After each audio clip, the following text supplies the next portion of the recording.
the problem, or is the Jets upper management letting the team down? I think the upper management is letting the team down.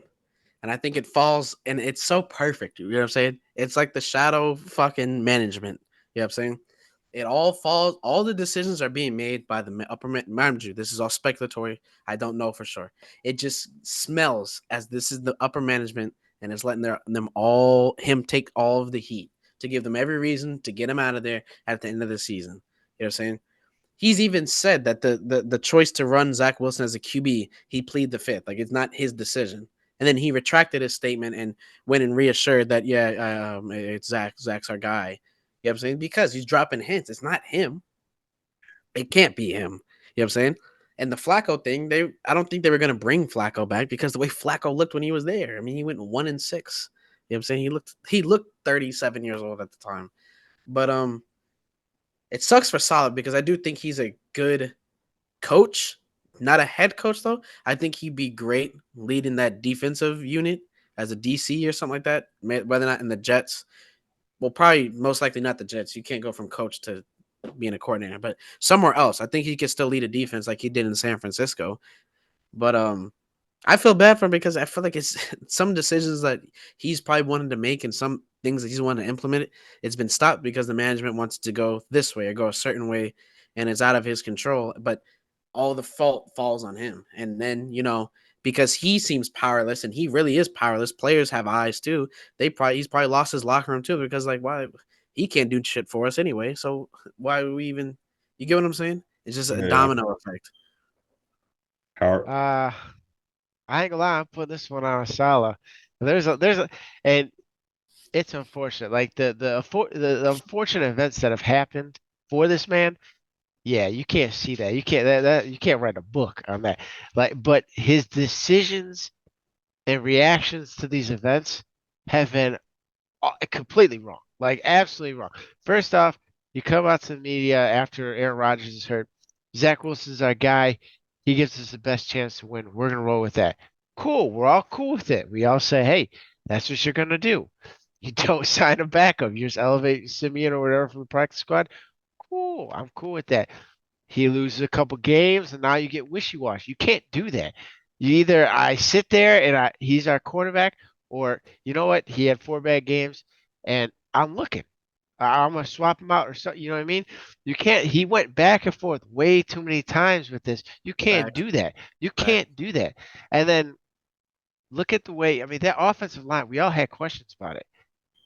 They now this is on the GM, the offensive line. That one I won't blame Salah.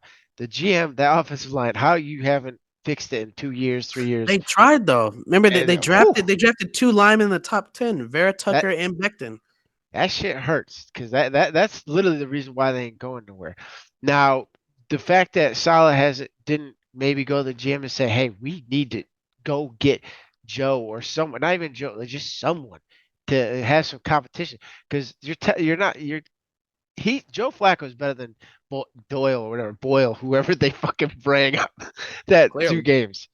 Like he's better than that. So you guys couldn't bring him in, and I mean, it's good for Joe that Cleveland brings him in, and obviously look what's going on there. And the thing is, Joe's got a makeshift line in Cleveland too. Their best Yeah. offensive tackles are hurt right now. So So it's like it doesn't like everything's going wrong for him. But then now you have to look if you watch some of their games. I haven't watched all of them, but I've watched enough to see his situational awareness in games is off. Like he doesn't even put his team in a very good situation to win games. Like his play call, like going for the Hail Mary at the end of the game, at the end of the half when they're only down by 4, and that shit getting picked off for a pick six when Miami's getting the ball after half. Like you're down 4 to Miami at home. Take that into the half and build off that. You know you don't have a good offense. The chance of that happening is like slim to none. There's so many parts of the in the season where he's made horrible play calls in crucial times of games. I've lost some games, and then the Zach Wilson thing is brutal. And you go to the media and you flip flop all this time. You can't do that as a head coach. You never see Bill Belichick, you never see any of these great head coaches flip flop on their decisions. They make a decision and they stick with it. And if the reporters drill them about it, they just sit there and say, "We're on the next week." You know what I mean? And Saleh, he got too emotional. I don't know if that's just who he is, but he got too emotional and he started to do this. And once you do that, you lose everybody. You lose the locker room, you lose the fan base, you lose the people watching you. You know what I mean? Like, so I give it on Saleh. You're too wishy-washy. You make a decision, you stick with it. So when it comes to these defensive minded head coach, I like to judge them a lot on their defense. And when you look at the Jets defense, that's one of the best defenses in the league. We could say the players, whatever, but the schemes, the formations that you put them in, that's one of the best defenses in the league.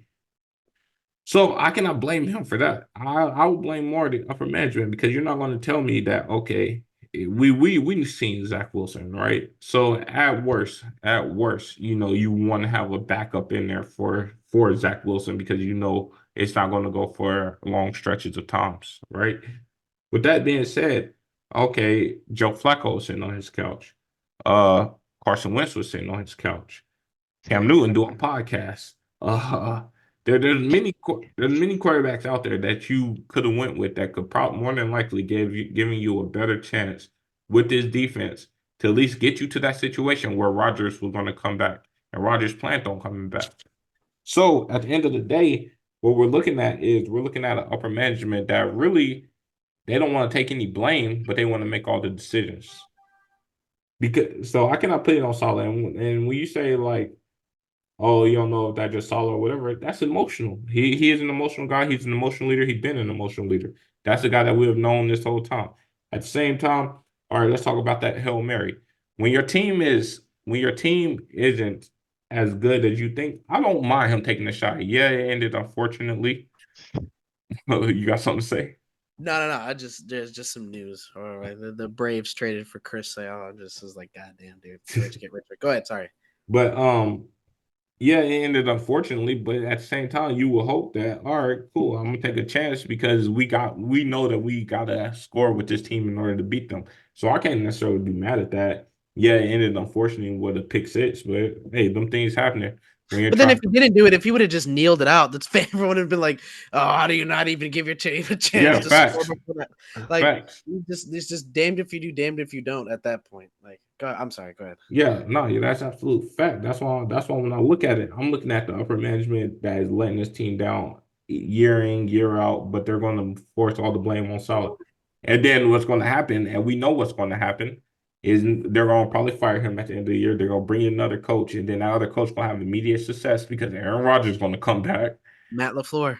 Yeah, well, yeah, going to have immediate Bring in Matt success. LaFleur. Watch. Yeah, because Aaron Rodgers is going to come back and then just going to look like, oh, Robert Saleh was just this terrible coach. When at the end of the day, he wasn't. But at the That's what I end of the said. day, after he get fired, come to Carolina, be our defensive coordinator, and we're gonna ride. Like Howard said, right? I think as a head coach, yes, it's like we said many times. It's a craft, it's a skill to manage the clock, put you guys in the best position to win. Don't take too much too soon and put yourself in a vulnerable position. I think he does need some refining in those skills, but you can't deny that ever since he's shown up, that defense has gone from good to great to absolutely elite. You know what I'm saying? And Facts. also, you gotta tip your cap to management too because they're the ones drafting these guys that are going from good to great to elite as well. So them combined to create a Super Bowl contending defense, that's a feather in their cap. As far as this whole fiasco on offense and stuff, but also you got to think, right? You still had Rodgers telling everyone that he was going to be back in 3 months after But they tearing didn't his they didn't ACL. give him a shot to come back. They Well, they No, they yeah. did. They did. They did. He tried to, but it was never realistic. You don't know what was going on behind closed doors and but how adamant Rogers was about coming back. when I Because said when they maybe didn't what they were thinking was, we still have our number 2 overall pick. Maybe we let him ride it out till Rogers does come back. You know what I'm saying? But then say you bring in a Carson Wentz or a Joe Flacco or whoever, and they look like crap too on this team. You get what I'm saying? And then you're just doing the wishy washiness again, like all right, we're gonna bench this guy. We're gonna go back to Zach. Oh, Rogers is gonna be back December 16th. if No, if now he's Rodgers not. If Rodgers would have got hurt 4 or 5 games into the season, I would be with you 1,000%.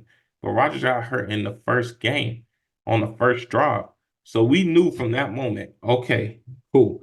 You are Zach Wilson ended up winning that game, but then you had this stretch where Zach Wilson wasn't looking like that guy, where they were still in playoff contentions, where they could have gave Rodgers a chance to come back. But we don't know how healthy Rodgers actually is. This is Rodgers saying that he's going to. You miss what I'm saying. I'm saying the reason why they didn't make the decision to do the quarterback corral is because they were under the impression they were probably going to get Rodgers back. By the But time it was time for Rodgers to come back, bro, they're like 4-10. yeah, You that's get what what I'm I'm saying? saying. But that's that. Like we're saying the same thing. But does that point that I'm saying with you is right? They knew at best case scenario, Rodgers wouldn't be back till December, right? Facts. He got hurt in September. So by October, mid-October, they could have been like, all right, we see the trajectory that Rodgers on as far as his health, and we could have brought in a quarterback that could I have see what held you're the saying. fort and got us a couple more Let's wins. try and make a push. Yeah, Yeah, yeah. so when it get to around December and Rodgers is able, if he can come back or not, and even if he can't come back, or at least we got a quarterback winning games that can give us a shot to go win in the Yeah, but I playoffs or mean, whatever. them Yeah. finishing 6-10, the way that they draft, them possibly getting another top 10 pick ain't the worst thing, the worst consolation prize either.